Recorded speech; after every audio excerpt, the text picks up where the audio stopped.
Good evening. Good evening. Oh, that's so much better. I hope you all enjoyed your dinner out there. Got to wake you back up after those carbs, right? Thank you all for coming out today to join the conversation to knock out opioid abuse here in Ocean County, hosted by the Partnership for Drug-Free New Jersey, Horizon Foundation of New Jersey, and the Ocean County Prosecutor's Office. I'm Rebecca Alfaro. I'm the Deputy Director with the Governor's Council on Alcoholism and Drug Abuse, and I will be your moderator tonight. I want to thank all of you who are in attendance today. This is actually the 18th of 20 town hall meetings covering all of New Jersey counties that will be held in communities throughout New Jersey to address the opioid epidemic and really look to develop solutions. And that's what we're here for tonight. We want to talk about the issue, but we also want to talk about what can we do about this issue? How can we heal as a community and prevent this from happening, from continuing to happen? As you all know, New Jersey is in the midst of an opioid abuse epidemic. There's not a day goes by that we don't hear or see a story in our neighborhood, in the media, or otherwise on the impact of the misuse of prescription medication, heroin abuse, the countless overdoses impacting all of our communities, and so many of our families dealing with the day-to-day challenges of this disease. Ocean County is not immune. No family or community is immune, and today we gather together to learn how we can address this epidemic and how we can prevent more of New Jersey's residents from becoming addicted, how we can reduce stigma, which is an important factor in this disease, how we can help those who are recovering, and how we can support those in recovery. Partnership for Drug-Free New Jersey and the Horizon Foundation for New Jersey are pleased to bring this conversation to Ocean County today, along with our collaborative partner, the Ocean County Prosecutor's Office, our tireless volunteer, Joanne McAndrew, and our host, the Calvary Baptist Church. Very gracious, thank you, and a beautiful space. Am I right? This is beautiful. Okay. There are no easy answers. It is necessary for all of us, parents, community leaders, students, and residents, to work together as a community to try and come up with ways to eradicate this epidemic and to change the public attitude toward addiction. And that change that we are beginning today will ultimately reduce and prevent opioid abuse in Ocean County and throughout the state. Thank you for joining this conversation. To welcome us here today, please welcome Agent Mike Colwell from the Ocean County Prosecutor's Office.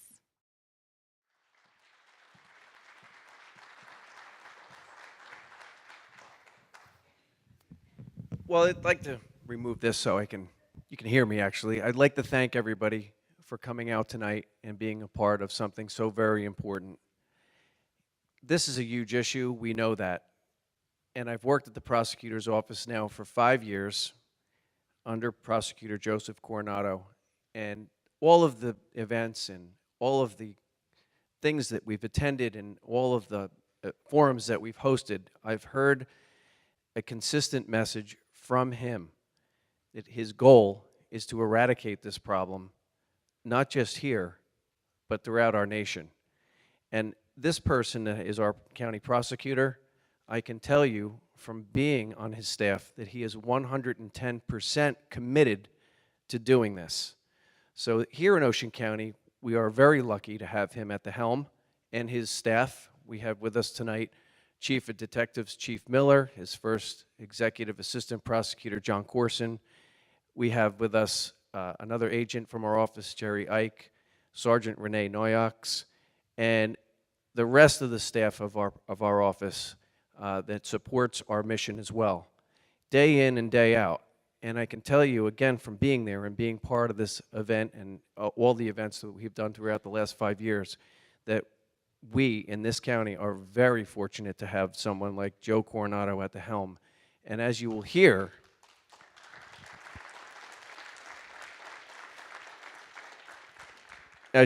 tonight, I don't have to say any more. You're going to see that in person. One thing that I've learned from the prosecutor, and that I know this for a fact, is you guys and girls are here because you care. And we thank you for that, because it's not a one-man effort. This is going to be a big effort that's going to take a long time. It's not a sprint, he says, and it is a marathon. But we are making headway, as you will hear later on. The good news is that everything that we've done throughout the last 5 years, we start now to see some evidence of it taking hold. So it's very important to continue on this road. It's very important not to take our foot off the accelerator, and we don't have any plans on doing that. So without further ado, you have a wonderful panel of panelists, experts in the field. This is a forum that we've worked on for the last 2 months. Thank you again for coming. Thank you to Joanne McAndrew. We've developed a great partnership with the Partnership for a Drug-Free New Jersey. Thanks to Horizon Blue Cross and Blue Shield. Thanks to all our law enforcement partners for being here. And most of all, thank you to the residents here for caring and being here to help us in this mission. Thank you again.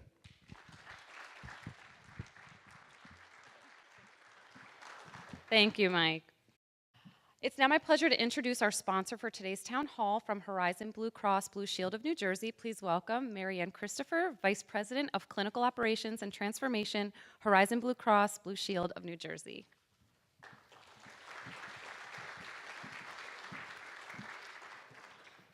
Good evening. It's a pleasure to be with all of you here tonight. I remember when we started, Joe, so long ago, at that TV station in Newark, deciding with the extraordinary leadership of the Partnership for Drug-Free New Jersey to launch this very, very important series to kind of engage the community and to make sure that we, in all sectors of healthcare delivery, hear the voice of those in the community so that we can modify programs and we can modify funding to really reflect the needs of our members and residents in the state of New Jersey. Since its inception in 2004, the Horizon Foundation has awarded more than 1,300 grants totaling almost $50 million to support the public health and quality of life in New Jersey. And I think all of us would agree that no grant exceeds this in terms of its importance, as the effect of opioids is multi-generational in our communities. In New Jersey, high rates of opioid addiction have claimed an estimated 5,000 lives in the past decade, with more people in New Jersey dying from drug overdoses than from guns, car accidents, and suicides combined. According to the Office of the New Jersey Medical Examiner, there are between 2,090 and 2,250 drug-related deaths in New Jersey in 2016 alone. That's up almost 700 from the year prior. In fact, we are the 6th highest in the United States for the number of emergency department visits due to opioid abuse. Naloxone, which you'll hear mentioned tonight, a medication designed to rapidly reverse opioid overdose, has been administered 25,000 times in New Jersey since 2014. And tonight you'll be hearing about drugs like fentanyl, an opioid 50 times more powerful than heroin, which is killing New Jersey residents at a rate that is tripling yearly.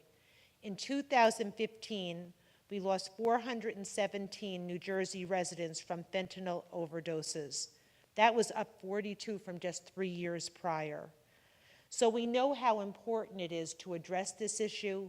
We know how important it is that every person in New Jersey have a voice in how we move forward. You're going to hear some really compelling examples today of how we've made a difference already. And our goal is to take all of the voices and all of the input that we hear across these town halls and aggregate them into a report that allows us to drive best practice throughout our neighborhoods and communities. Today we're doing many unique things. We're helping pharmacists identify prescriptions where the dose may be just too high. We're helping physicians and nurses and nurse practitioners understand how they can prescribe and care for people differently. We're funding peer recovery specialists so that we can all put face to face with those who are on this very difficult journey, those who have walked a similar journey. And we have a special focus now on pregnant women, many of whom are coming in to deliver babies being opioid addicted. So we're just so thrilled. We thank you, Pastor, for really inviting us to your magnificent home. It really is a sanctuary for so many, and it's really a blessing for us to be here with you and for the residents of the Little Egg Harbor Township and more broadly. So thank you all. We look forward to an extraordinary dialogue tonight, and we're committed with all of you to making a difference, and Joe, with making this go away.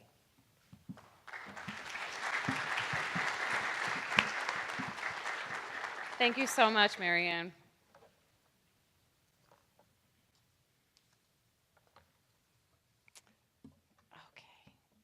today is as much about hearing from you as it is about hearing from our expert panelists. We want you to share the issues impacting you. We want to know what is working in your community, and we want to know what's not working in your community. The questions that you have or the recommendations that you want to share, they're all welcome. But first, we are going to hear some brief introductory comments from our expert panelists. It's now my pleasure to introduce our panelists. We have with us the Ocean County Prosecutor, Joseph D. Coronado. We have Dr. Mohammed Abbas, who is the Chief of Addiction Medicine and Medical Director of the Partial Hospital Program at Jersey Shore University Medical Center. We also have with us Liza De Jesus, Director of Prevention Services at Prevention First, a division of Preferred Behavioral Health Group.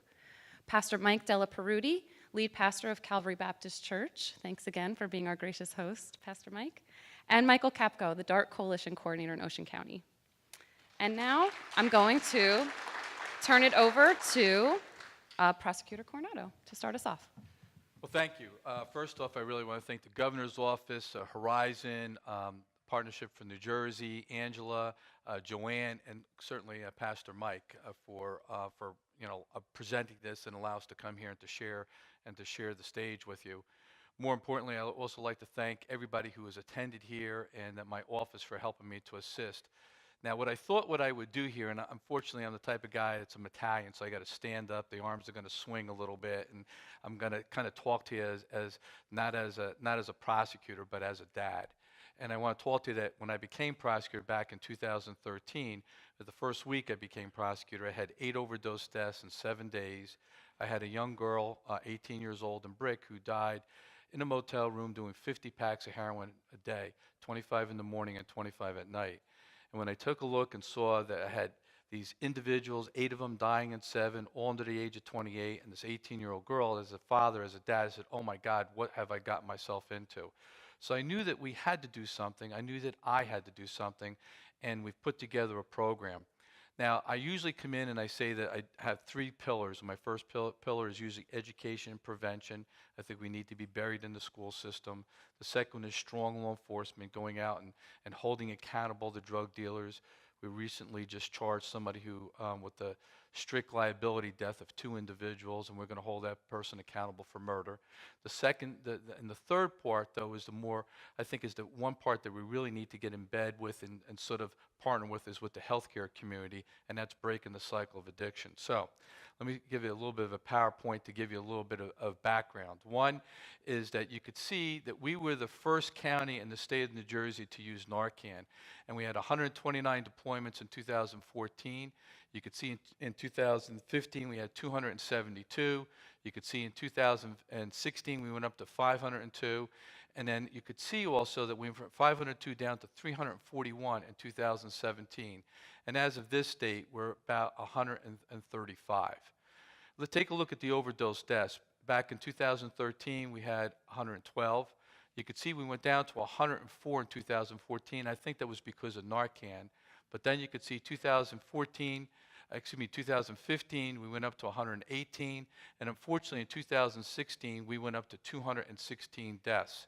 But I call to your attention in 2017, you could see that we went down to 166. I'm very proud of that because we had been ground zero for the first 3 years that I've been prosecutor, but now we had a 25% reduction with regard to that.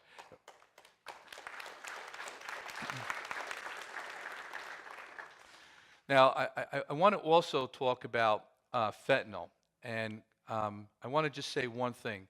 Back in 2014, 10% of my dead bodies had fentanyl in it.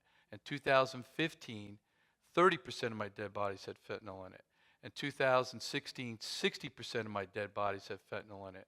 In 2017, 65% of my dead bodies have fentanyl in it. Unfortunately, we could see now with the statistics as we go through, in 2018, 84% of my dead bodies, have fentanyl in it. So fentanyl is a game changer. Now, what we really need to do is start with Narcan. Narcan was something where we saved a life, where we would come in and law enforcement would come in and spray that individual and bring them back to life. But the fact is that's not breaking the cycle of addiction, so we need to get them into the emergency room. And we developed the OR program. That's the Opiate Overdose Response Program. And basically what happens is they're brought to the hospital, a recovery coach comes out to the hospital and convinces that person who almost walked into the light at death's doorstep to go into a detox facility, to go into treatment, and to get him into sober living, hopefully. And that program took place back in 2016. It was successful. It took a while to get it to work. We did it with the RWJ Barnabas Health System, and it seemed at that point in time and continues to make a significant difference in saving lives. But the fact is that we really need to go to the next step, and this is it. Walking into a police department carrying drugs and walking out without charges. Ocean County is hoping to see results from a new pilot program where addicts can directly ask police for help. News 12 New Jersey's Katie Kairos explains how it all works. We're desperate here to save lives. Police in Ocean County used Narcan to save lives by the hundreds over the past year, and now they're hoping to save more with an open door policy. If addicts come to police departments in Brick and Manchester and turn in their drugs, the Ocean County prosecutor has agreed not to charge them. If they're willing to admit that they have an issue, they present themselves, they can go into this program and there is no charge for it. Police don't want it to take overdosing or getting arrested for an addict to get help. They want them to they can just walk right into the police department. Those looking for help can just head straight inside and go to the police window. Once they identify themselves, they'll fill out a questionnaire and they'll be brought to a treatment center. Police will also take any drugs that they want to get rid of. It's unlikely many drugs will be turned in, at least at first, according to Police Chief James Riccio of Brick. You know, initially the people are probably going to be skeptical. They're probably, they're going to have to overcome the mistrust. They're turning themselves into the police department. The Ocean County prosecutor says they're taking action now after an especially deadly year of heroin overdoses. He says more than 200 people died this past year, and the number is expected to climb even higher in 2017. We want to drill down to make sure that we can break the cycle of addiction. Once in treatment, addicts who turn themselves in will be matched with recovery coaches to help them succeed. In Toms River, Katie Kairos, News 12, New Jersey. So far, Brick and Manchester are the only departments in this program, but they accept anyone who walks in. Okay, so we launched that in January 17, 2017, and we have expanded from different towns as we go through. And as you can see in the slide, now you can walk into a police station, and I want to make sure that people understand that you now can walk into a Little Lake Harbor police station. I know we have Chief Busby here, and I think we do it on Wednesday here. Is it Wednesday or Tuesday? Tuesday. So on Tuesday, you can walk into the Little Lake Harbor Police Station, no questions asked, and we're going to get you into treatment. And I know it just signed off today in which we're going to be doing Surf City, and I think Surf City is going to be on Wednesdays, if I recall. Now, we do operate this Monday, Tuesday, Wednesday, and Thursday. I can't operate on a Friday, Saturday, and Sunday because I don't have access to detox beds on those particular days. And we need to, again, figure out a way I can expand the program so I can get people in, because when they walk into a police station, we certainly need to get them out of the police station, get them clinically evaluated, and then get them into the system. And as it turns out, on a Friday, Saturday, and Sunday, I just don't have the beds available to be able to move them in, to be able to get them in. This system has worked, okay, and briefly what you could see is that in 2017, 575 people were addressed through the OR program, 373 people were addressed. Now I want you to think about this. 373 people walked into a police station in Ocean County asking for help. Didn't go to a hospital, didn't go to a doctor's office. They went to a police station asking for help. And when you get into it, you take a look at that's close to 1,000 people that were addressed. That's why I think you got a 25% reduction in the overdose death. And further to understand is that now our sprays, not only on the law enforcement side, but also on the EMT side, went down 35% in the year 2017. I kind of think it tells me something is going on. What else you should know is that my shoplifting rate and my larceny rate in my county went down back in 2017. So you could see the correlation as we go through. So the question is something working? Now, the next thing I want to talk about real quick, and I don't mean to take up the time, is something, I'm a very practical guy. And the thing that is starting to bother me is that I'm now seeing in schools vape pens, okay? I'm seeing something that is starting to take place, and I'm starting to get very, very concerned. And I thought that I would bring it not only to this group's attention, but also to Horizon and also to the governor's office and to other people to see that this is something that I'm starting to see is that we need to get a hold of. Now, how does it work is that you have a liquid cartridge that's an e-liquid, okay, and it produces a vapor. There's a heating element that came in it, and obviously in this little apparatus there's a rechargeable battery so they can heat the oil as it goes through, and then as it turns out, they can vape it as it goes through. The question is, it becomes an atomizer, and I'm sure people have seen them around. Let me tell you a little bit more about them. What's the side effects of having a vaping? It's, again, it has side effects in ability to sleep, racing or abnormal heart pattern, ringing of ears, nausea, constipation, unusual tiredness. It's really not healthy, and it's certainly not healthy for your lungs. Let's take a look at the other common side effects: dryness of mouth, dryness of eyes, dryness of skin, dryness of lips, sensitivity, bleeding of gums, cough in general, throat irritation, headaches, nosebleeds, and dulled ability to taste food. The bottom line is it better than smoking a cigarette? Probably, but it's still not the greatest thing, and it's certainly not really good for your health. Now, here is a quick little video that I think you need to see. Cigarettes can potentially release significant amounts of toxic metals in its vapors, which users inhale. Scientists examined 56 e-cigarettes. They discovered a number of them released vapors with potentially unsafe levels of lead, chromium, manganese, and/or nickel. Now, scientists and health advocates are concerned about vaping's growing popularity, especially among teenagers. Anna Werner has the story. Good morning. E-cigarette use and vaping have been described as safer alternatives to smoking cigarettes. But advocacy groups and some scientists studying the growing trend say those nicotine-containing devices carry known health risks to developing teenage brains. And some kids are already using them.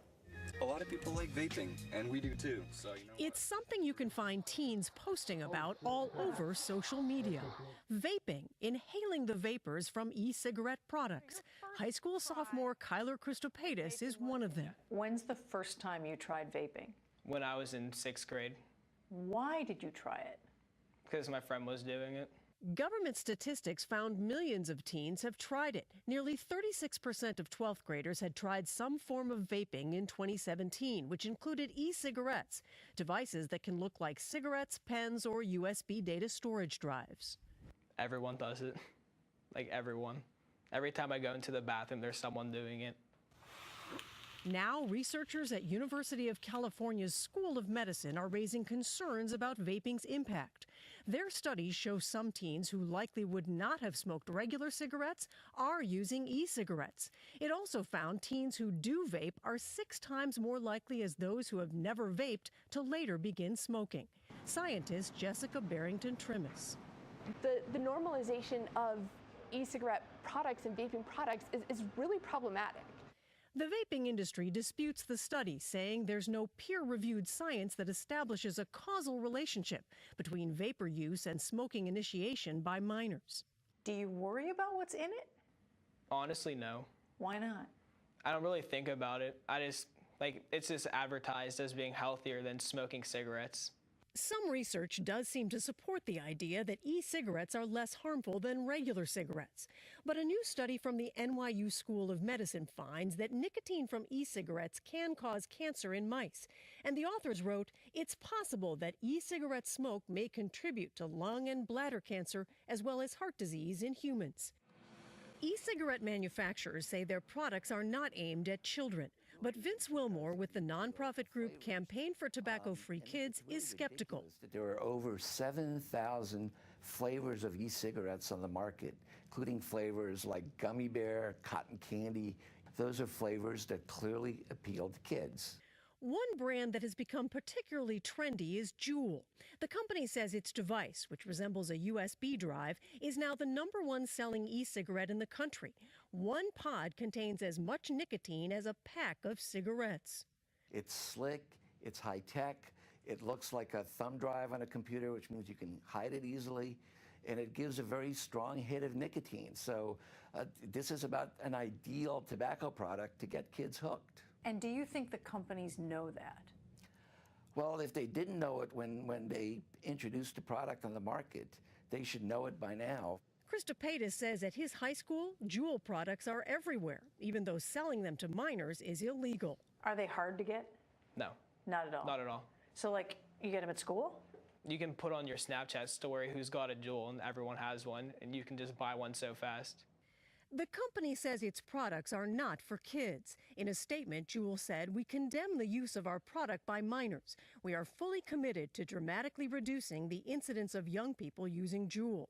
The company says to that end, it's investing in significant resources and personnel to combat the problem. Do it for Juul. But some kids clearly aren't listening. On social media, the hashtag #DoItForJuul has inspired many to post themselves and others juuling. And Wilmore says as a first step, the FDA should ban the flavored products he says kids are attracted to. We'd like to see the FDA exercise that authority. The Vapor Technology Association says it's working aggressively to push federal legislation that would restrict marketing and youth access to vapor products. The FDA does have the authority to regulate e-cigarettes, but last year they delayed regulations that would have forced some e-cigarette makers to seek the agency's approval for their products and could have forced some products off the market. Gail? All right, Anna. All right, so I just wanted to bring this to your attention. I just want to show you that what's going on and what the fight's about.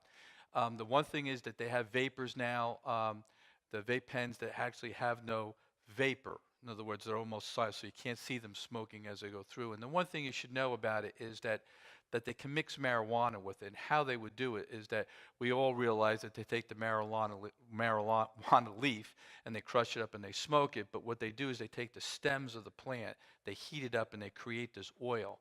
And when they create the oil, they mix the oil with the Skittles and with the other oils out there. So the person is now getting flavored marijuana that they're able to smoke, and they can smoke it where they want.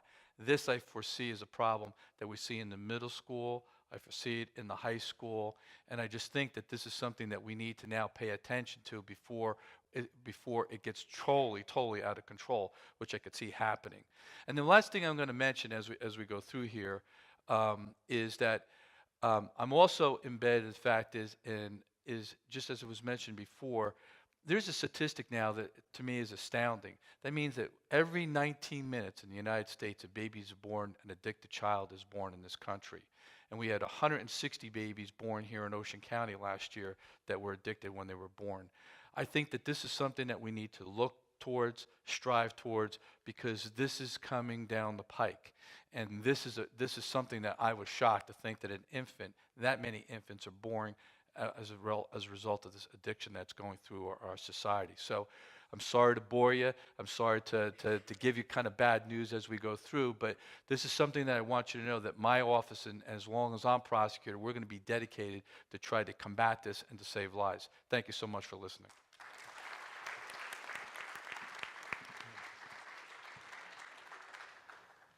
Thank you, Prosecutor Coronado. Very valuable information for our communities, certainly. And you're far from boring.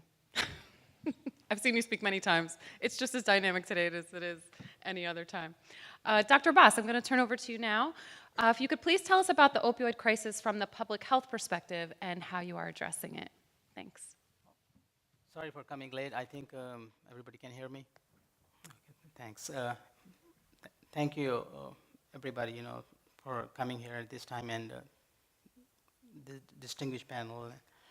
Everybody, for inviting me all the way. It's really an honor and privilege to practice addiction psychiatry here in New Jersey, and I have been doing this for the past 7 years under the umbrella of Hackensack Meridian. Sorry for my ignorance. I don't know the exact composition of the audience, but I will talk, briefly about the treatment options or the medications up in the market. You just heard the statistics. It is a pretty serious problem, and I have seen quite a few deaths, So that's why dealing with it is not easy, and it is a very serious issue. We have to take it serious. in terms of public health perspective, or speaking from a healthcare provider perspective, I think is a multifold problem. It's not just the impact on the patient, it's affecting the families, immediate extended families, and the society in general. There's a significant impact on the healthcare cost, as well as hospital beds, emergency rooms. We all see this problem in and out all the time. And it's not just one time, it keeps happening again and again and again. So this is the time to prepare ourselves and deal with it. In terms of treatment, it's also manifold, depending upon how serious is the problem, how long the problem has been going, depending upon the support system of the patient, how strong is that, depending upon previous treatments that they have tried, whether inpatient level of detoxification or inpatient rehab, outpatient rehab, different sports group, AA, NA, participation, peer support group, or professional groups, or day programs. I'm not going to overwhelm you with all these treatment options, but if somebody asks, I can go more in detail, because that's what I do. I run a partial hospital program, and I see this vicious circle. I'm part of this, so just treating them, I feel like that I'm part of that family, and so I am always there. In terms of treatment, we can divide into, depending upon inpatient, outpatient detoxification. I would like to talk about the pharmacological and non-pharmacological treatments. Non-pharmacological treatments, there are a lot of trials on acupuncture. People are using it. Low frequency, 2 hertz, high frequency, 10 hertz. It releases the endorphins and enkephalins that normalizes the balance of those chemicals disrupted by the opioid use, along with the pharmacological treatment, which I'm going to talk next, and in conjunction with support and psychotherapy. There are a lot of therapies being used, as well as we see the effect when we use pharmacological treatment in conjunction with behavioral therapy, or cognitive behavioral therapy, or contingency management. There are a lot of pieces that we can incorporate. Education is the key. I have been part of the committee who I go and educate the local schools, as well as at public places like malls. We have our own system that we try to educate the community. In terms of pharmacological treatment, there are agonist treatment or antagonist treatment. There are partial agonists. There are 3 FDA-approved treatments that we use. Methadone is the most common, especially in pregnant women, because it's safe in terms of how we dispense it through a program, but it's a full agonist. It doesn't have a ceiling effect, and people can overdose on it. That's why partial agonist, Suboxone or buprenorphine, is commonly used. You don't have to be part of a particular program, but you should get some kind of ancillary services to help you to be more aware of the addiction, because it's a disease, it's not a habit. So buprenorphine is now available in multiple forms, in injectable liquid form as well, and it can be prescribed as an outpatient it is a partial agonist on mu receptors, which are the opioid receptors actually that gives you analgesia and euphoria, and it is antagonist at kappa receptors. The third one that is most commonly used, and I use a lot because it's monthly or now available 3-month injection Vivitrol, that is naltrexone. That is a mu opioid antagonist that completely blocks it. It's available in oral form, pill form. But again, compliance is a big problem that we see. So it's better to give them something that is predictable. Naltrexone is available in, as I mentioned, monthly injection as well as now 3-month injections. But again, it's not one thing. It's not easy. It's a war, and we all have to help each other to deal with this menace. But I will be happy to, later on, I don't know now or after the panel discussion, to answer if you guys have any questions or concerns. Thank you, Dr. Abbas, and thank you for that great little pharmacological education. I think that that's important to understanding that this is a disease that we're talking about, and sometimes diseases are treated with medication, and other times they are treated with other preventative measures. And so looking at that holistically through a wellness lens, I think is so great and important, and talking about acupuncture and all of these other things that we're using in treatment now I think have been super helpful in keeping care client-centered and so forth. So thank you for that great information. Liza De Jesus is with us. Liza, can you talk to us about the role that prevention plays in addressing this epidemic? Absolutely. First of all, I want to thank you all for coming out, as everyone else said, because it says a lot about the community and it says a lot about each and every one of you. Prevention first does prevention, but prevention is the first stop to addressing this epidemic. As the prosecutor said, and I appreciate that, we plant the seed of hope. In prevention, we let the children know, and he's playing with my mic because I'm really loud. We let the children know what it is that they can do to prevent them from growing up to being addicted. And the way we do that is by using evidence-based curriculum and prevention strategies within the schools and within the communities. So I always say the Tupperware policy, we knock on every single door, whether they're the church doors, your neighbor's doors. Prevention should be across the community. The way we do that, I always have parents come to me and say, well, how young is too young? How young is too young to speak to my child about prevention or about substance abuse? And we start as young as pre-K, because it is important to start building your child up to the point where they know they don't need it. So self-esteem, showing them how to make healthy decisions, helping them go through the process of decision-making, making them confident children, believing in themselves. All of these things lead up to a resilient child. Because if we're able to do those things when they're young as pre-K, then come middle school, we can continue that conversation and talk to them about refusal skills and peer pressure. It's about continuing the conversation. A lot of parents have that conversation, or guardians have that conversation with children when they're in middle school, and that by high school they say, okay, they got it. And they don't. We have to continue the conversation. We have to be consistent.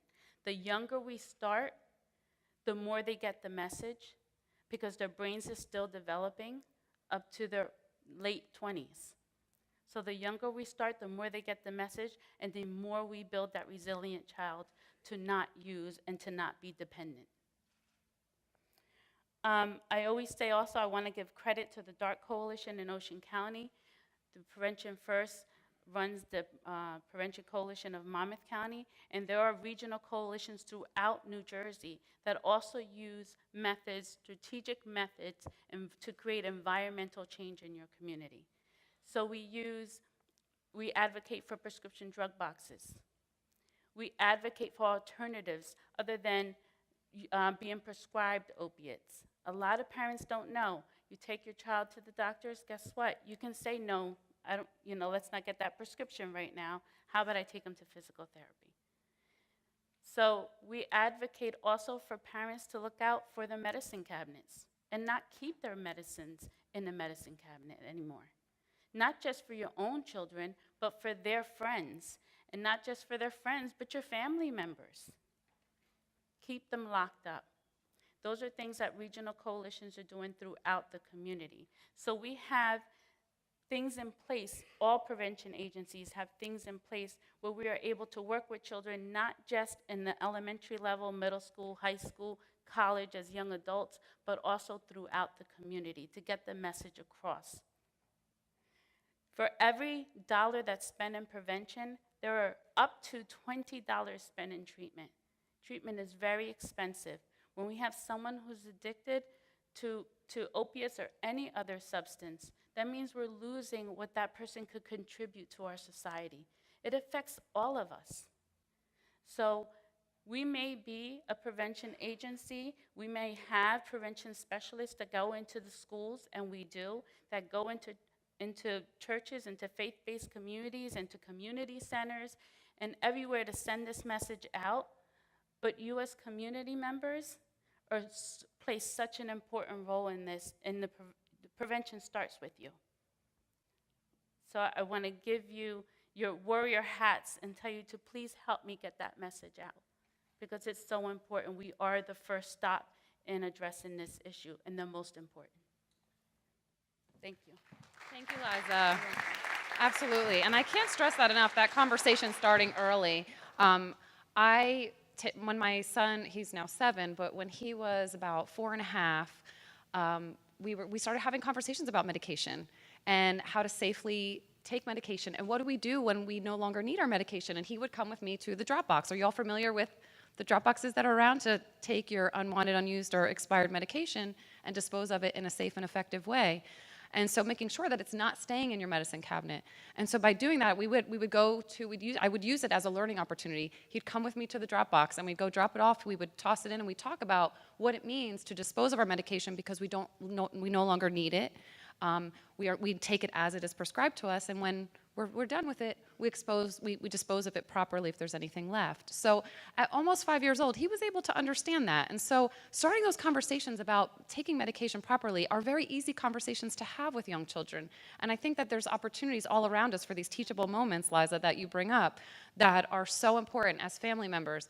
And I work in the prevention field, but I was doing that as a mom. I was doing that as a parent, in my role as a parent, to make sure that I try to make sure that my family is as safe as they can be. So thank you, Liza, for introducing that to us. Pastor Mike, as the daughter of a pastor, I can tell you that my father and I have had many conversations about people who, being the first line, really, for families that often are struggling with addiction, with a family member that may be struggling with a substance use disorder and so forth.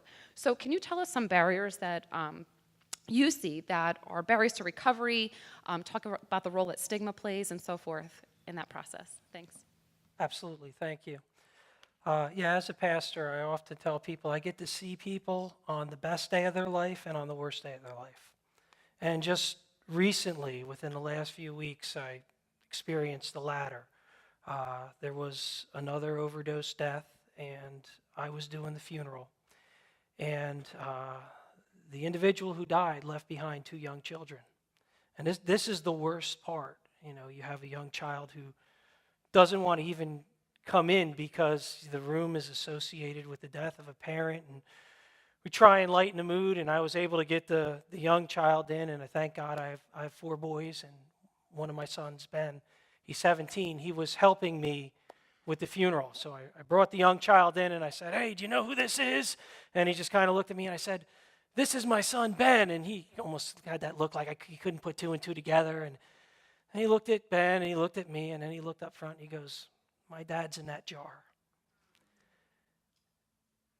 And when it comes to stigma, sometimes it's easy to look at people as addicts and forget that they're parents, children, friends, and all of them are, they are all image bearers of God who are given a life, and some because of poor decisions had it taken away too soon. So yeah, there are many barriers to getting help. I'll give you three, and if you have questions, I'll be happy to talk more. I am a Baptist pastor, you know. So one of the big barriers, a friend of mine, he's a deceased Salvation Army chaplain, Tom Lucas, he used to tell me, after working with men on New York's Bowery district, he said he can always tell when addicts were lying. Would you like to know the secret? He said easy to tell when an addict's lying. All you got to do is watch for their lips moving. And unfortunately, it'd be funny if it wasn't true. But if you have someone in your life who is struggling with substance abuse, you know this was a person you used to be able to trust. This was a person you used to be able to leave at home alone and not worry about your stuff not being there or something happening when you get home. But something changed this person. Now there's always a story. Now there's always an excuse. Now you don't know whether they're telling you a lie or the truth or something in between. And honestly, they hate themselves for it, but they do it anyway. That's barrier number one. Okay, barrier number two is substance abuse is one thing, but as Joe pointed out, a life of substance abuse comes with a lot of cash and prizes. It's not the only vice. You know, drugs, because they're illegal, they're not always easy to get. And so individuals have to not only work to get the drugs and the crime and the health problems that are associated with it, but they got to pay for them. And so very often it involves stealing, it involves lying, it involves purchasing extra drugs so they could sell some and keep them for themselves.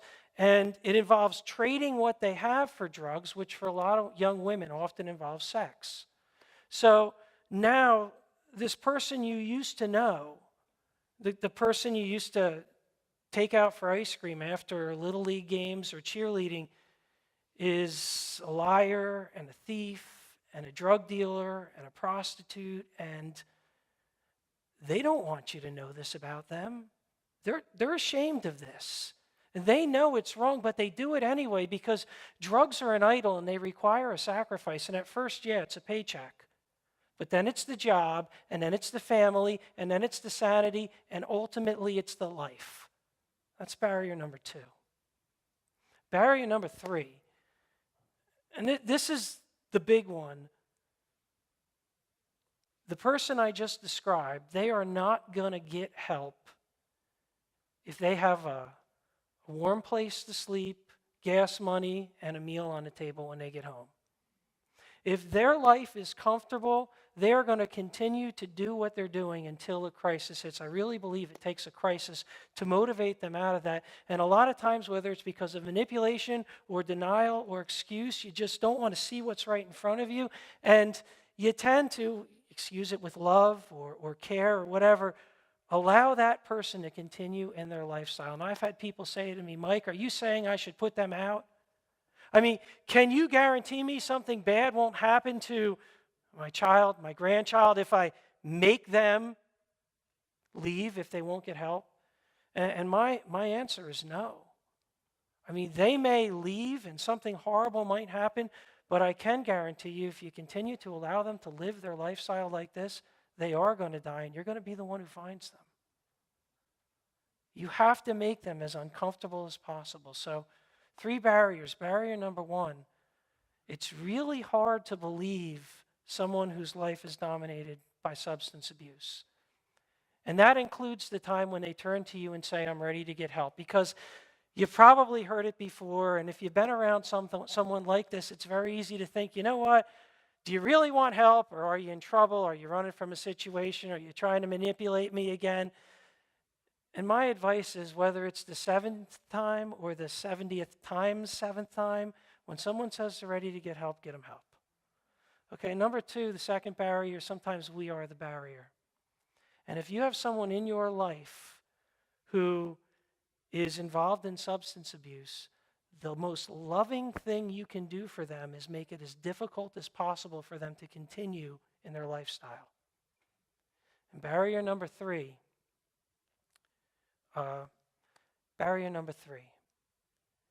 You know, as I shared, my name is Mike Delaprudi. I've been a pastor at this church for 17 years. My wife and I have been honored to serve in this church and this community. And if I were all to take all of you back in time, 27 years, I would guess you wouldn't be able to recognize me.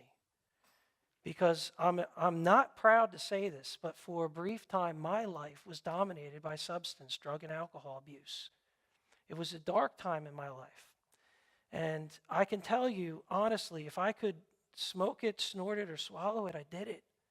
And I broke so many relationships in my life, and I hurt so many people, not just myself.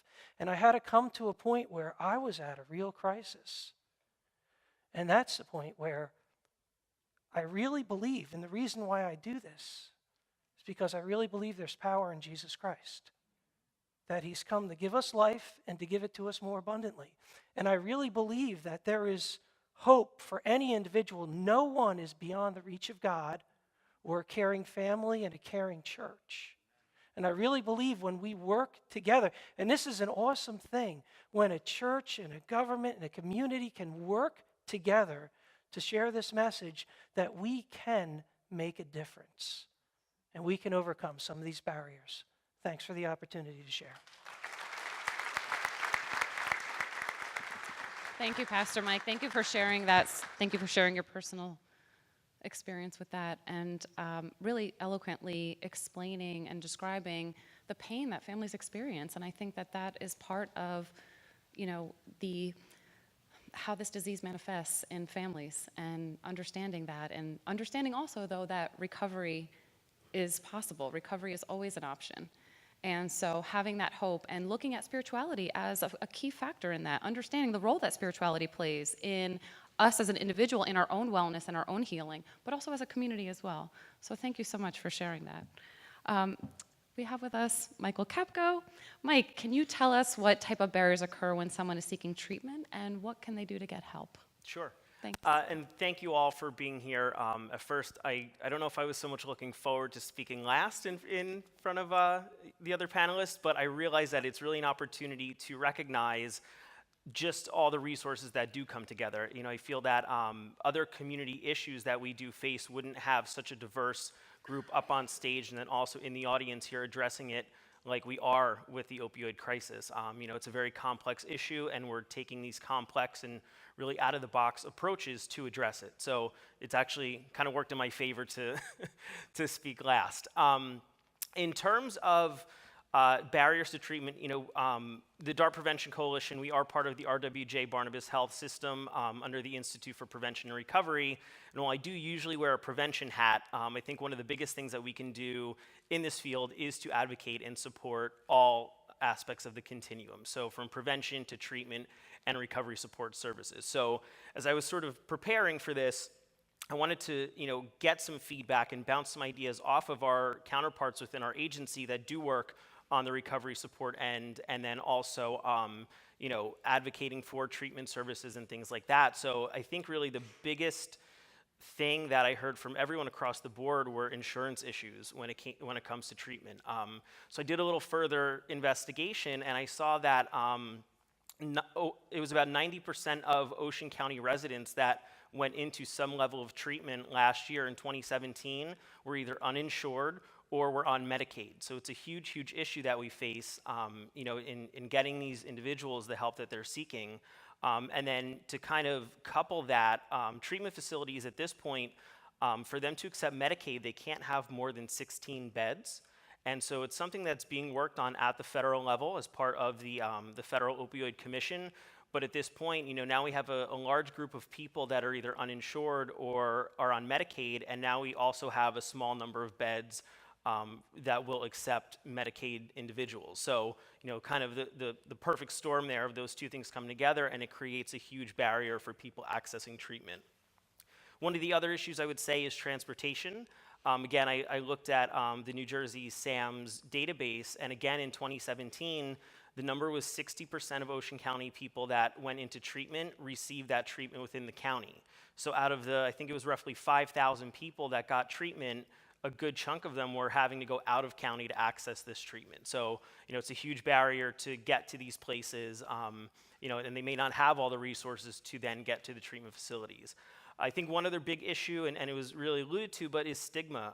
There's still the stigma of seeking treatment of this issue. We know it's a disease, we know how people get to where they're at, and we know what works to help them, but there's absolutely still stigma that surrounds the disease of addiction and really seeking treatment. Even within that, there is stigma that surrounds medication-assisted treatment. There are so many ways for people to enter recovery and live a healthy life in recovery, but there is still stigma around medication-assisted treatment in some circles, I'd say. So, those are some of the barriers, I would say, in terms of resources. As I mentioned, the group that's sitting on the stage, and even as community members, I think we are all a resource to address this problem. Even as community members, there are Narcan trainings all across the county.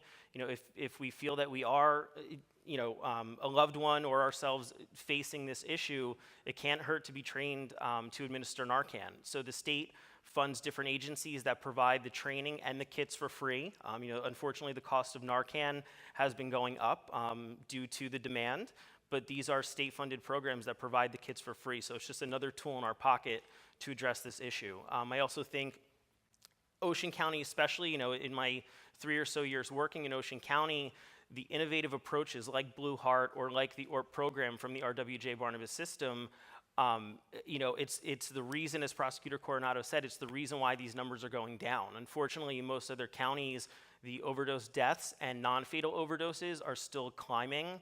Where here in Ocean County, we're seeing those numbers go down because of all the resources that we do have here within Ocean County. So, again, complex problem that takes complex and innovative solutions, but I do feel like we're really, the leaders within the state and even on a national level in addressing the opioid epidemic. Thank you. Thank you, Mike. And then we appreciate hearing from that as well, because as we know, this is not a casserole disease, right?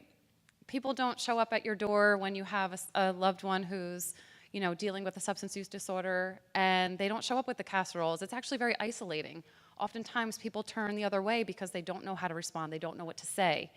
And I think that what we're hearing today is, as a community, we need to rally around our residents. We need to rally around each other, right? We need to provide that community support within our own neighborhoods, but also even within the larger context of taking care of each other. And so I encourage you, if you know somebody, if you know a family that is struggling right now with a loved one who may have a substance use disorder, see what you can do. Provide a meal. Provide something, even just an ear to lend an ear for them to talk to, and understanding and just listening. Sometimes that's all that people need right now. And I think that we can easily do that as just, taking care of ourselves and taking care of our community. So I want to thank all of our panelists, certainly, for sharing their knowledge with us today. Thank you again. I'm now going to call up Mike Caldwell, who's going to offer some remarks, and then we are going to turn it over to a question and answer session.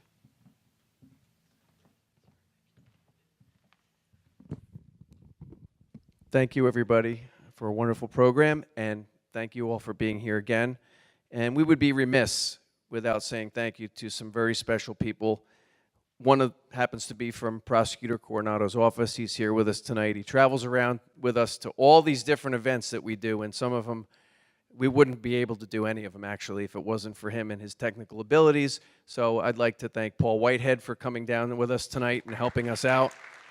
Technically, all this that you see is because of him, and also our friend up there behind all the technical tools that they have down here at this beautiful church, Aaron Camila and his staff. Thank you very much. Also was brought to my attention by someone who I mentioned earlier. You probably all know her anyway. I don't have to mention her, Joanne McAndrew.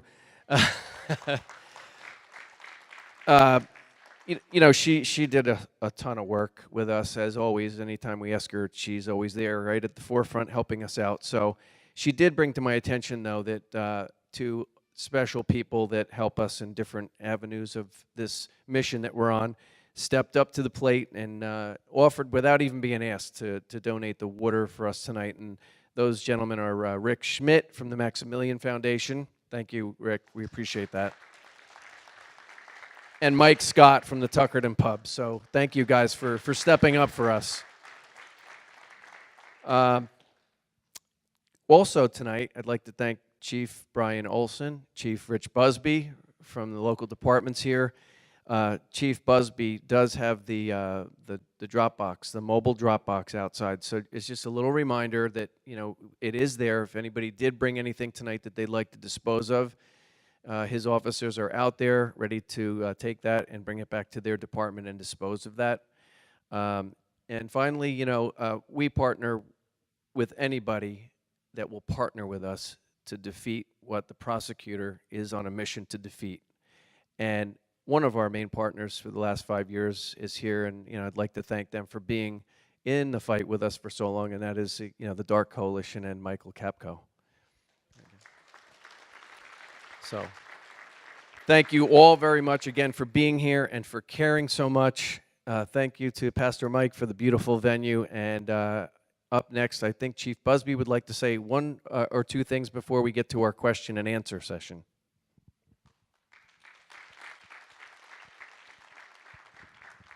Thanks, Mike. I'll just stay down here if you don't mind.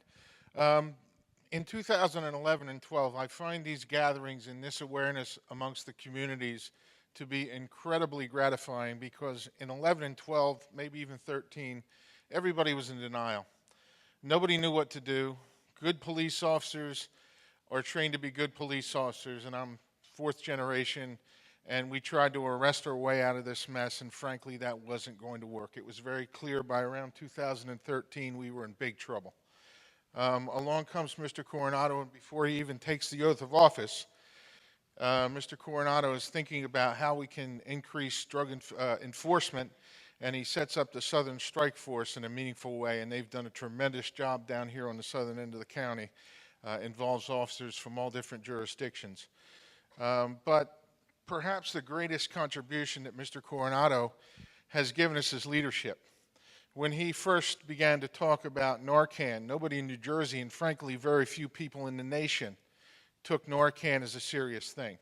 It was not something that law enforcement was running at with open arms, I can tell you, and it took a leap of faith. And following the kind words of Pastor Mike, that's what it takes to get out of this mess, I believe, following Mr. Coronado's lead, is you need to try anything and everything. And after 5 years of anything and everything, people like Joe Coronado and John Brogan and a lot of other courageous people along the way have led the way to a reduction in Ocean County, as opposed to almost every other county in this state and most jurisdictions in this nation. That's because this man and these programs are ahead of the curve. And I can tell you that my colleagues in law enforcement have unanimously endorsed Mr. Coronado and his programs for reappointment for that reason, because he's had such an effect on the situation here. Without his leadership, Ocean County, the situation here would be even more dire. So I can tell you that we are very much supporters of this. We are very much into this. And if you doubt that the threat exists in a place like Southern Ocean County or Little Lake Harbor, we seized $5 million worth of fentanyl less than a mile from where I stand a couple of weeks ago. $5 million. So the fight's out there on the streets. You can rest assured that Chief Olson and myself, we're going to fight that fight with our last breath if necessary. But it requires much more than that. We've got to have the folks. I put out a message this week on Facebook, and we're talking about the utility of the Blue Heart program. Blue Heart is groundbreaking. It's amazing. And the success rates in terms of the people who go into the program who ultimately recover, it used to be almost 100% failure. Now the majority of the folks are actually recovering. And it's amazing. And I have to give the credit to all these folks, and in particular, Mr. Joe Coronado. Thank you. Thank you so much, Chief. Thank you again. We'll now take comments and questions from the audience. Please remember that today's event is being recorded, so we'll ask that you wait till a microphone comes up to you in order to speak, okay? We have some people in the front. Thanks.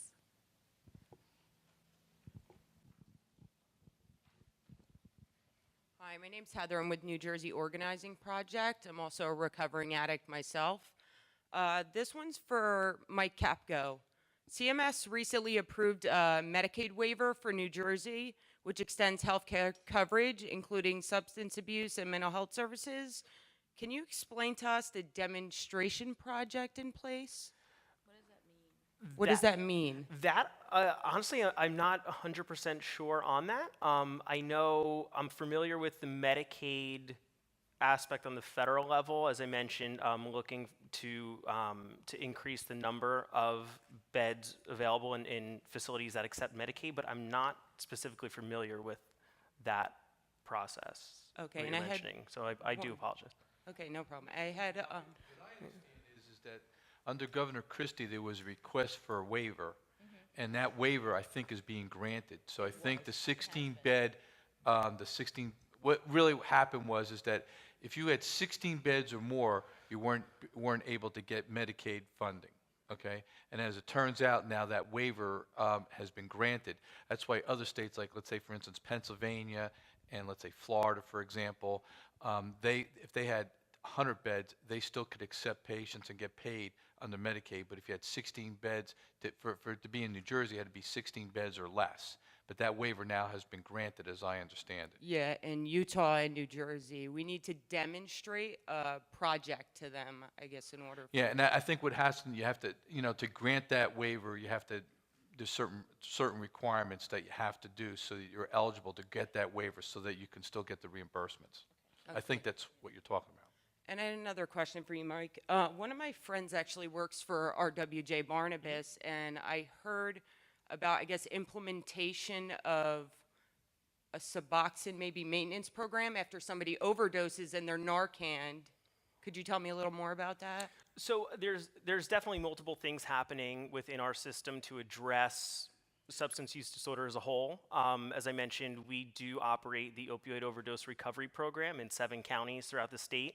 So that is when, and our services are expanding, so I'll explain that as well. But initially, that is when a person was Narcaned and brought to a hospital that a recovery specialist would perform a bedside intervention to encourage them to go to treatment. If they initially said no, we would follow up for at least 8 weeks, and I think that was really a critical time. The 2-3 week mark, we found a lot of people were kind of, rethinking getting help and asking for help. Whenever the person did agree to any of our services and to go into any level of treatment, they would be connected to our clinical person, our full-time patient navigator, who would then perform an assessment, and then we would sort of have arrangements with certain treatment facilities, and they would be able to get them to that facility. And ideally, when it would happen in the emergency room, the goal was to have them go from the emergency room directly to the treatment facility. So there was no gap there.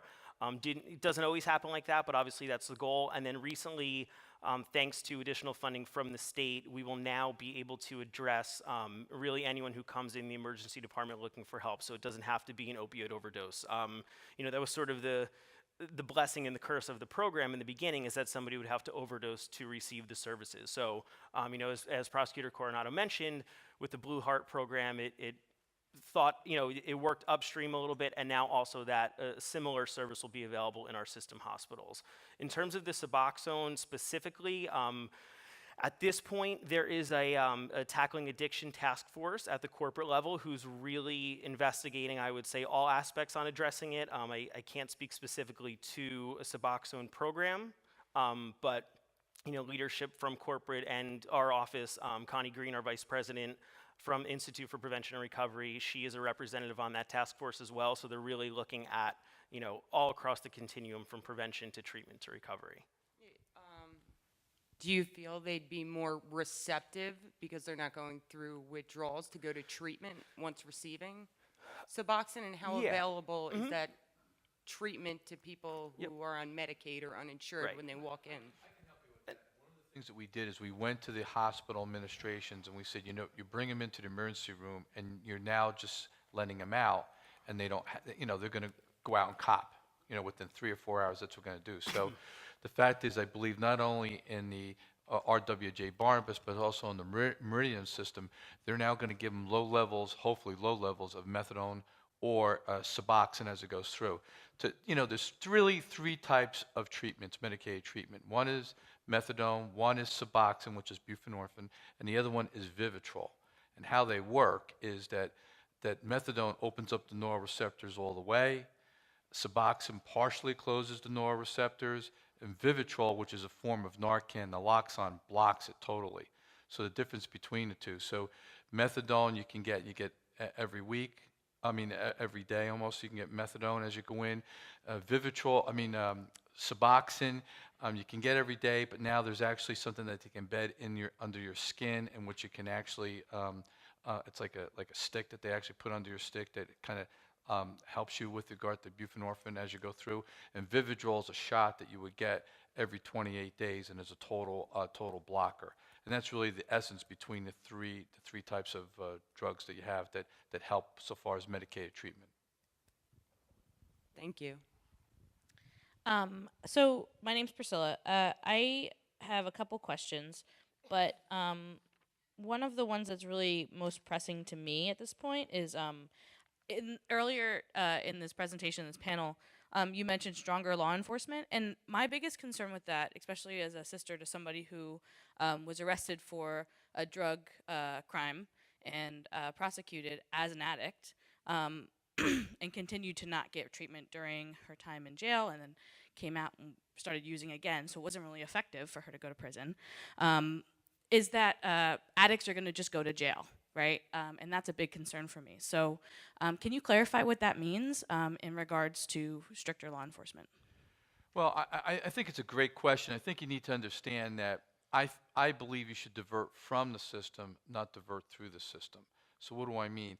I mean somebody who has a drug problem, who is an addict, okay, or have a substance abuse, okay, I actually believe that they should not be put through the system. I actually believe that they need to get help. And I think the system is only looked for the real predators that are out there, which are what I would deem to be the drug dealers. Now, I think Father Mike hit the nail on the head. Let's take that young girl that came in that was doing 50 packs of heroin a day. She's either stealing or dealing, and in this case, maybe even prostituting herself a little bit. And if she goes out and when she's dealing with somebody and it causes somebody else's death, there's a certain amount of accountability that we're just going to hold her accountable for as she goes through. Now, if she held up a grocery store and she put somebody in fear of their life, you're going to go to jail. On the other hand, if you have a possession charge in which you are a person that has a substance abuse, these are programs where we're trying to get them and keep them and pretty much keep them out of the system. But as we go through, sometimes you need leverage. And what I mean by leverage is that somebody who has a drug problem, and this goes to what Father Mike was saying, what is that come to Jesus moment? And that come to Jesus moment means, wait a minute, I'm going to jail. Wait a minute, instead of me going to jail, I'd rather go into treatment. And I can't tell you how many parents have called me up saying, look, if you don't put my son or my daughter in jail, they're going to be dead this weekend. And that's really difficult because they're at wit's end. They don't really know to go. Now, the problem is I really don't want to put them in jail. And I will tell you this, the best detox facility that we had, the best treatment facility we had in this county was the Ocean County Jail. We used to take people, put them in. What we would do is hold them for 7 days. And then at that point in time, do a clinical evaluation. And then guess what? Lower the bail, RR them on the condition that they would go out and get the treatment that they needed. But under the new bail reform, that doesn't happen at all. They don't even get to jail. They never get the clinical analysis whatsoever. So I get what you're saying.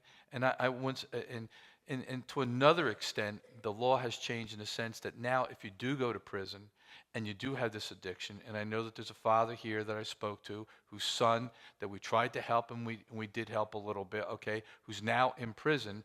Now our goal is to get him in the prison system where he can get the treatment. Because when he comes out, we need to make sure that he's a viable citizen. We need to make sure that he has a job, that he feels good about himself, and that at the same time he's not going to go back to that lifestyle that he got away. So there is a change that needs to take place. It's what we call the new look for law enforcement as we go through. And you know what? What we're trying to show here in Ocean County, that you can do both. And that's the key. While you're on that topic, can you tell us a little bit more about drug court too and the role that drug court might play in that process? Yeah, I sit on the drug court council. That probably doesn't come as any kind of shock, okay? I will say that we have probably one of the largest drug court systems in Ocean County as we go through. The good news about drug court is that if you do have a severe crime, okay, that you can actually apply for drug court or get into drug court, and if you can matriculate through the system, okay, in which they buy their beds and they put them all the way through, and usually it's a 2 or 3 year program as you go through, that when you come out, okay, those charges are going to dismiss. In fact, to a certain extent, your record is expunged. Now, I could spend some time on the record expungement, and I don't mean to get off on a tangent because I think that's going to false positive, but despite as it goes, you can get into drug court, and drug court is making a difference. It certainly is making a difference. But the problem with drug court is if it's a low-level case, where it's a simple possession case, or it's a case that is not one of the more severe crimes, you're not eligible for drug court. Okay? So the point is, those are the people where I would like to, if I had my druthers, is keep them totally out of the system. But sometimes they hurt themselves. They get so complicated and they get so wrapped up in what they're doing because they're not feeling well. So they're going to go out and they're going to do something, and at that point in time, they get themselves in such a mess that, you just can't divert them from the system. They have to be diverted through the system. Thanks for answering that question. And then I just had one more. If any of you on the panel, especially if you understand how Medicaid works with drugs like methadone and Suboxone, what does the pathway look like right now for people who are looking for that sort of treatment? Are you in the way of access? Yeah. Okay, so access as somebody who has Medicaid, access to receiving. Okay. It's all about Just want to money. clarify the question so that we can. It's all about money. Okay. Can we just hand the microphone, please? Sorry. Okay. Thank you. When I was on Medicaid, the prescription Suboxone was covered, but the appointment wasn't. So I was paying $400 and something because I had the willingness to stay clean and change my life, but most people don't. And I think if it was more accessible and more affordable for people. I know. The price is this.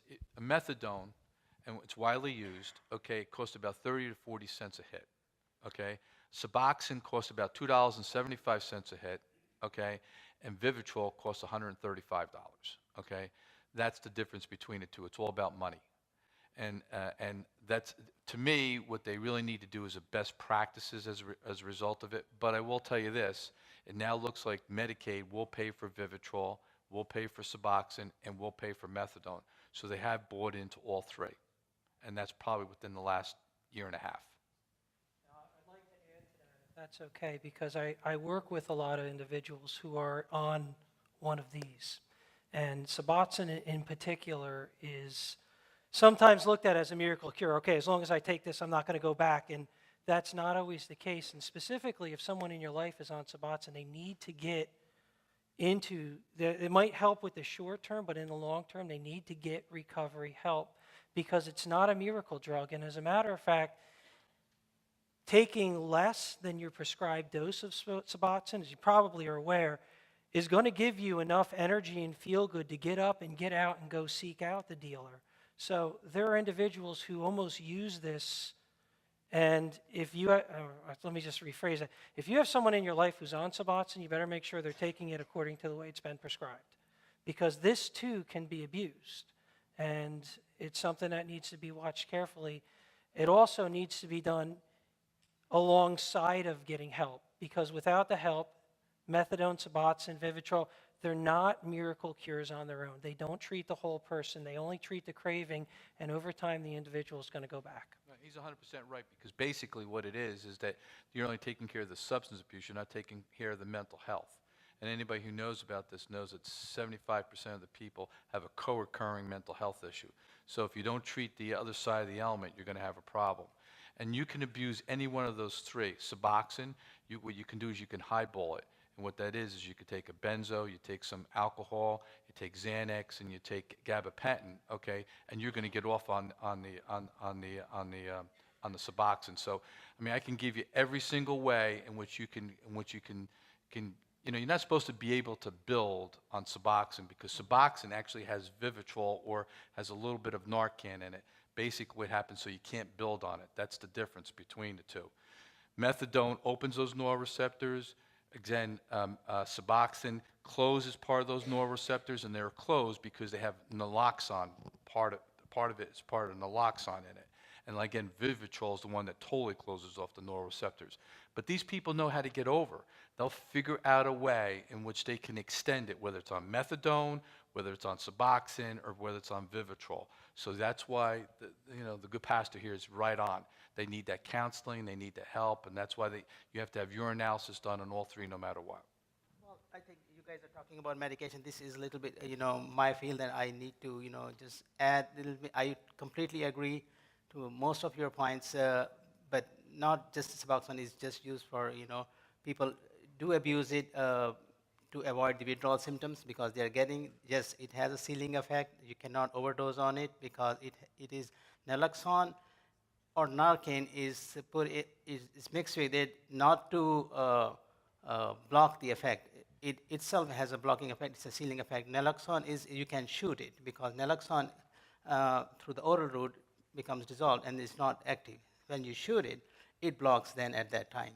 So buprenorphine itself has both agonistic and antagonistic effect, and depend how much you use at low dose. I do prescribe low dose. It needs to be compounded. These are a little bit different. I don't want to go on tangents, but anything can be abused. But as Father said and the prosecutor said, we have to use medication as one of the things, not the whole thing that we can just fixate on it and this will be the cure for everything. So the more services or support you get, and it's not one drug that is good for everybody. It depends what their needs are, how bad withdrawal symptoms they can get, how bad is their cravings, and the early withdrawal. It all depends on what they need, and different people, do better with different drugs. It's not that one is better than other, So there's no head-to-head comparison. But I do agree that it's not one thing that medication will take care of the problem. Of course, the more support and the services the patients can get, I think the better it is. Absolutely. I think we can all agree that this is a piece, certainly, of the puzzle. It's certainly not the whole puzzle. There are many other variables that need to be put into place as far as sustainable recovery certainly is concerned. We'll take our next question. Thank you. I'm just going to step to the front of the room, if I may, so I'm not talking to everybody's back. My name is Brian Rumpf. I'm in the Assembly for the 9th District, which covers here in Little Egg, and basically from Seaside Park through Galloway. I have the unique privilege of knowing Prosecutor Coronado, and I thank this distinguished panel for coming together. I think it is so important that we have events like this town hall this evening, basically to promote the education that is so vitally important as we try to fight this epidemic. And I just wanted to take a moment, if I may, to share with you some recent experience that I have had. I happen to be on the committee in the state legislature that's considering the adoption of laws which would permit recreational marijuana. I know marijuana is not an opioid. However, I think it brings its own dangers and its own peril. This past weekend, we finally finished a series of Saturday meetings throughout the state. I happened to be in Bergen Community College for the last oversight meeting where we were considering the topic of recreational marijuana. And quite frankly, we are in frightening times. At these committee meetings, we meet between 10 in the morning and about 4 in the afternoon, and it was simply a progression of people coming to the microphone, probably 9 to 1, in favor of the legalization of recreational marijuana. I'm sure that's not going to make our prosecutor happy because it presents a whole different set of challenges. As one of the committee members, I would ask the question occasionally of one of the advocates that would come to the microphone, and incidentally, many of the advocates are coming from places like Colorado and Oregon, and they represent big marijuana or the corporate interests that are trying to advocate for the legalization throughout the United States, and they see New Jersey as a golden opportunity right now. The question I would ask, though, of those individuals that came forward simply to state, please make marijuana legal, I would ask the question, why? Why do you need marijuana to be legal? I understand that there is a medicinal component to it, but essentially the answer, in so many words, it's another way for people to get high. We know the problems that we have with alcohol. We know the problems that we have with the opiates. I see danger on the way, and I think we really need to stay mobilized and stay alert as a community as this latest danger begins presenting itself. I know the governor has advocated for it. It's deemed to be a new source of revenue, but in addition to being a new source of revenue, it's a new source, I believe, of great concern that we have to be mindful of. So I just wanted to share with you my observation after completing many weeks of these hearings on recreational marijuana. It may well be coming, and we have to be prepared for it. So thank you all very much, and thank you, panel.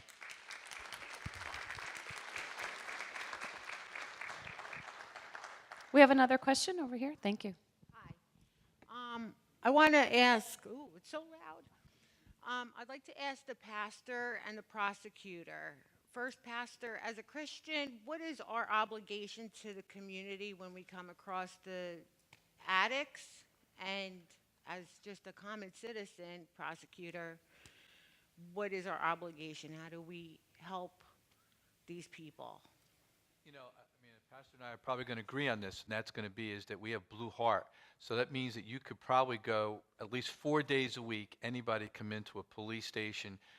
We've got about 11 police stations that will take you in, okay?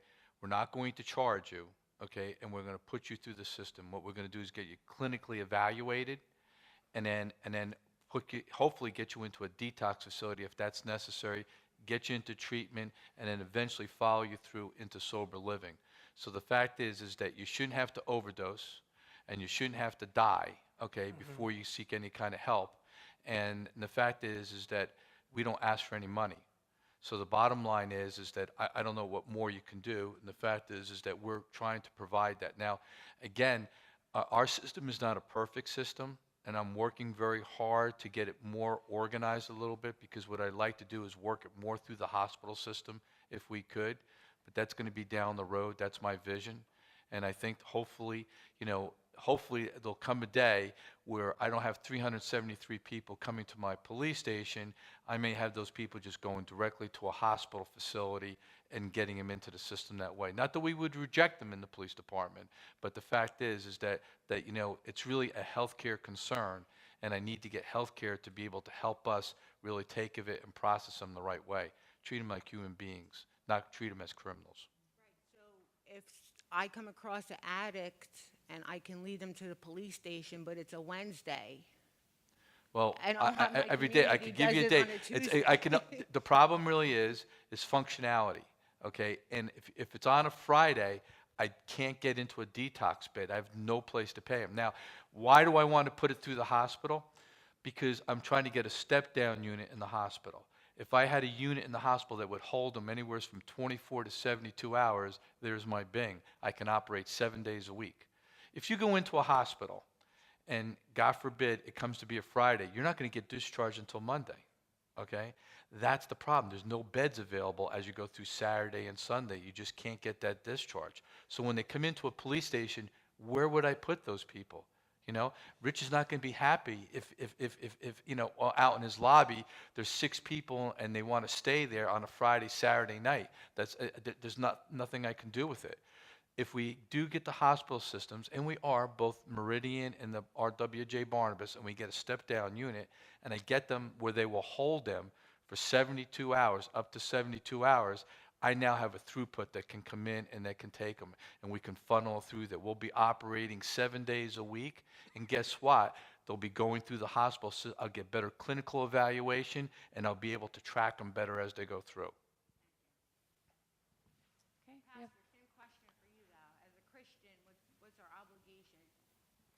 Well, I'm going to defer to the Bible on this one and say that you are your brother's keeper. We don't have a right to just, in a story Jesus told about the Good Samaritan, he talked about two very religious guys, a priest and a Levite, who walked right past an injured man, walked on the other side of the road and refused to look at him because he was hurt and sick and wounded, and I guess he didn't have anything to offer them. And then along comes a Samaritan. And if you know the story, you know the guy picked him up, put him on his horse, took him to a place where the guy could get help, paid for the help. He took care of his brother. I mean, that's what we're called to do. We're not called to huddle inside. Christians aren't called to huddle inside a church and hope for the best. We're called to go out in the highways and byways and make a difference and represent Jesus Christ. And I hope that's what we're doing. Unfortunately, we've done it imperfectly. And so for that, I'm sorry. But I really hope on our watch that we and other local churches can really make a difference for Jesus Christ by not excusing sinful or evil behavior, but for helping individuals find hope and help through Jesus Christ. So that would be my answer. Thank you. We have a question right here. Thanks. Go ahead. My name's Skip Deckman. In 2013, my youngest son lost his leg in an accident, and they had him prescribed a lot of opiates, opioids, whatever they are, and he became addicted to them. And as Pastor Mike said, it's very difficult as a parent. What do you do? How do you know he's stealing off of you? You don't. Every noise, is he dead? Is he alive? You're looking, and he's 40. He was 40 years old. Well, he is 42. He was 40 when he lost his leg. But you don't know what to do. And a parent, and anybody that's a parent in here knows that you love your children so much that you're not going to turn them out in the street. I don't care if they're an addict or not. You're not going to turn them out and wonder every minute if they're dead, if they're alive, if they're freezing to death. What they're doing if they're. So, as a last resort, we didn't have any place to turn. I called Assemblyman Rumpf, and he said, "Let me put you in contact with somebody." And within an hour, Mr. Coronado called my house. And he said, "What can I do for you?" And I told him. And he said, "I'll have a Mr. Brogan call you." So I was expecting him to take a day or two to have Mr. Brogan call me. It took him 5 minutes. And he talked on the phone for an hour with my son. And if it wouldn't be for those three guys, my son would probably be dead now. Because they came to the plate. 4 years we fought him and his addiction. It has to be some real strong stuff to make you give up your whole family, your wife, your children, everything, just to go live someplace and take this junk. Why can't we get rid of this? All right? I know you don't have an answer for it, but I just wanted to really publicly thank these guys here for coming to the plate when nobody else would. We called the governor's office. We called everybody. We couldn't get any help. But when I called Mr. Rumpf, and Mr. Coronado called me back, and Mr. Brogan, and it was weeks until, I don't even think it was 2 weeks, and he was in rehab. And I'm the guy that he was speaking about the boy that's in prison. But it's going to work out for the best. Thanks, guys. I appreciate it. Thank you. We have enough time for maybe one or two more questions. Do we want to bring the microphone here? Yeah, my name's Rick Wainwright. I had a couple questions, actually. Methadone, when people get treatment for that, what's the success rate on that, and how long is a heroin addict, have to stay on it? It's a very good treatment, and again, it's not just the methadone.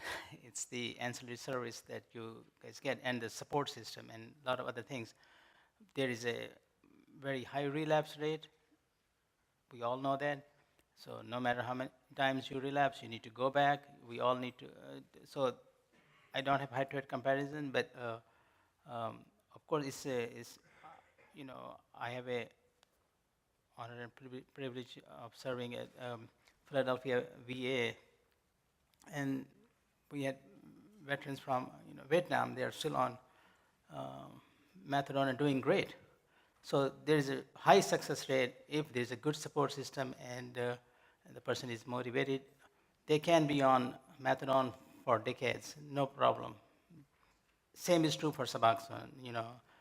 I will tell you from the behavioral health and addiction perspective that there's no long-term sequelae or any problems, but as long as it helps them, they can continue to take it. Okay. So it's very high success rate. Very good. And I thank you. And I want to thank all you guys for being there with us for sure. I'm a small businessman here, and about 4 or 5 years ago, unfortunately, the guy didn't believe in our Lord, and tried to get him help. But thank God, I hope he's doing good. But I hired this young guy, and he got hooked on this stuff, and I didn't know how to help him. So I really thank you guys. And he tried to get help, and at that time there was no openings. He'd go, and they would just send him back out. So I'm really glad that you guys are trying to do something for this problem we have here. Thank you. Thank you. We have another. Do we have another person with the microphone over here? Thank you. You can go ahead. Hi, my name is Lisa, and I wanted to ask pretty much the same question. How long is too long for the Suboxone? And I also wanted to know if when someone is pregnant, does the Suboxone, if they're on Suboxone throughout the entire pregnancy, does it affect that child in some way? There is another variation of different Suboxone. This is called Subutex. It has no naloxone, so pregnant women can take it and it's pretty much safe. Yes, there are chances of withdrawal in the infants when they're born, but if we already know, we take care of it right away. So that's not a big deal. There's no consequences or sequelae on the baby, or they both are safe. Methadone is the gold standard that has been tested over the decades, and we have a lot of data that is safe. It still is considered the gold standard, but Subutex that is buprenorphine without naloxone is recommended because naloxone is a teratogenic, so that can affect. So it is safe. And how long? Continue it as long as it helps. And I also wanted to say thank you to John Brogan and Mr. Coronado for everything they did to help our family, because everything he's saying was so true, because within a day I was driving my friend to Bergen County within the same day, that we asked for help. Thank you. Okay, we have a question over here. Yes. When you look at the figures that the prosecutor was giving about how dramatically the overdose deaths went up in the Narcan saves, it was coincidental when they started cracking down on prescription medicines, when they started limiting the days, the lengths of the prescriptions, et cetera. When you take away the beer, you drink whiskey. And that's about what happened. They went to the street. And I'm wondering, from both the legal and medical aspect, are you seeing more problems with older people now? Because I know my girlfriend had 3 fractured vertebrae, was waiting for surgery, couldn't get painkillers. They'd send her to, let's go for physical therapy when she couldn't stand up. And I went out in the street and I got her something. And I think it's going to be an increasing problem. I think the law in New Jersey is now you can prescribe for 5 days. And I think there's legislation in Congress that would limit it to 3 days before you could go back to a doctor. And older people tend to get a hell of a lot more pain. So I'm just wondering if you're seeing more problems with elderly people in both the law and medical system. Thank you. I may be able to answer on that. I think that's a little bit of a misnomer. as I understand it, that when you go in and you have your initial operation, and if it's an orthopedic doctor or whatever the case may be, the initial prescription is for a 5-day prescription as it goes through. That doesn't mean that you can't go back to that doctor, okay? And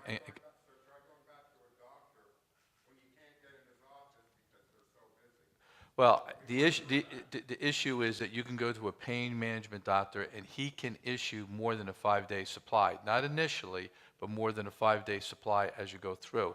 And he's got to go in and say that it's a medically acceptable means to be able to do it. The problem really is that for the years, the pharmaceutical companies, okay, were pumping out all these drugs and all these narcotics. In fact, the hospitals were graded on the fact is whether your pain was being adequately taken care of, and hospitals were graded, okay, based on the fact that their pain was adequately taken care of. You couldn't give out enough pills. And if you take a look at, there were certain pharmacies, even within our county, in which there was hundreds of thousands of pills that were being passed through that pharmacy, an absorbent amount of pills that was come in. And as a result of the law, the 5 days really has made a difference. Now, again, that's a ripple effect. It's more prevention more than anything else because you're not creating that problem as you go down. Some of the senior citizens who you know, are, I wouldn't say addicted, but more dependent on it for their pain. In other words, they're going to have to find their way through the physicians, being able to go in, get their physicians, and be able to do it on 30 days, because you're not going to get a physician, I think, in the state of New Jersey, who's now going to give you a prescribed pill for 90 days. So not going to give you, you know, 90 times 3 or 90 times 40. You're not going to get that anymore, 360 pills of Percocet or Oxycontin or whatever the case may be. I do understand that, and it is a difficulty, but those people are, you're just going to have to go to a pain management doctor instead of going to your orthopedic doctor, okay, to help manage your pain, and they're going to give you other alternatives. And they are finding out that, by the way, by giving Tylenol and liquid Tylenol, that has as much, as not a better effect on you as having Oxycontin and Percocet and Vicodin and some of those other pains. So there are alternative ways that you can handle your pain.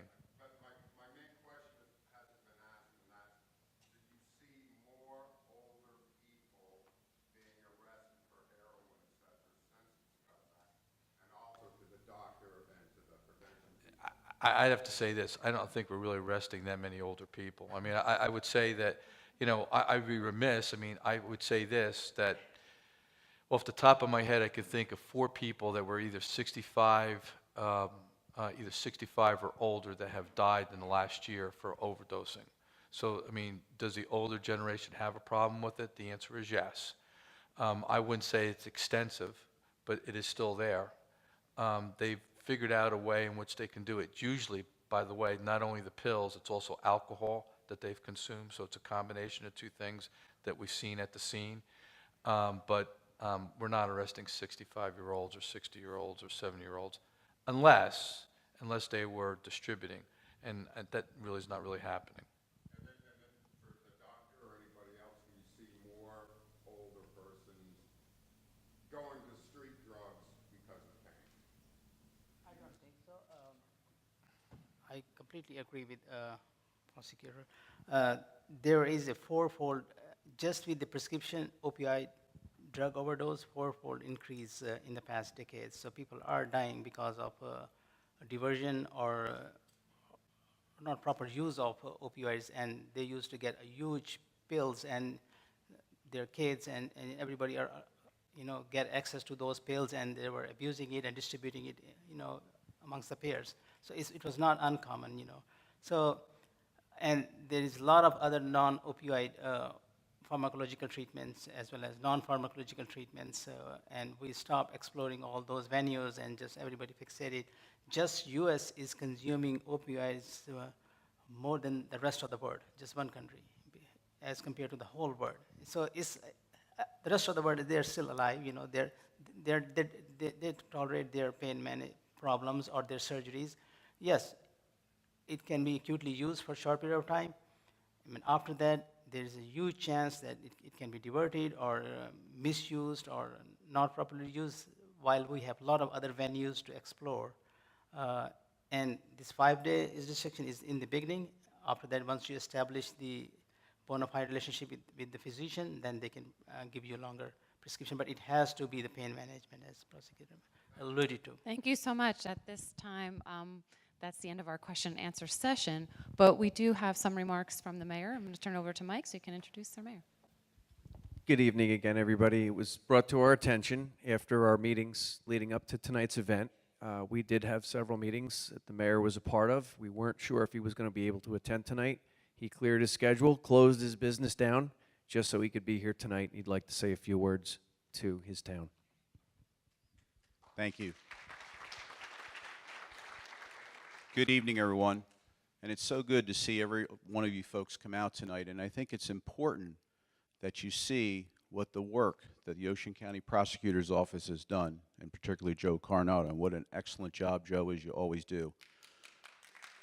I think it's also important throughout the community, and not just for this particular night, but as we move forward, to continue to have these kind of programs that are educational for all the residents to understand the epidemic that we're having with these opioids and what we're facing as towns throughout Ocean County. As Assemblyman Rumpf had said about the marijuana situation, I'm very proud to say here in Little Lake Harbor, we just passed a resolution, as did many other Ocean County towns, through the Mayor's Association, that we are not in favor of marijuana, period. Okay? Very, very good for communities. So again, I think it's really important that we continue these programs to educate the residents of Tuckerton, Little Lake, Eagleswood, get everybody as much information and education as we can to try to help you in any way, shape, or form we can. So, Joe, continue the good work as always, and we greatly appreciate it. Thank you, Mayor. I also want to offer a quick thank you to our Little Lake Harbor Police Explorers who so graciously were our microphone hosts tonight. Thank you guys for coming out and being here. And I want to thank you all for joining in this conversation. I think that this is exceptionally important. I hope that you've learned something new or even shifted a little bit of your perspective tonight in hearing from our expert panelists. Please know that additional information is available out in the lobby area. There's tables. If you haven't had a chance to go visit, please stop by there on your way out and gather some more information. Once again, have a good evening and safe travels home. Thank you.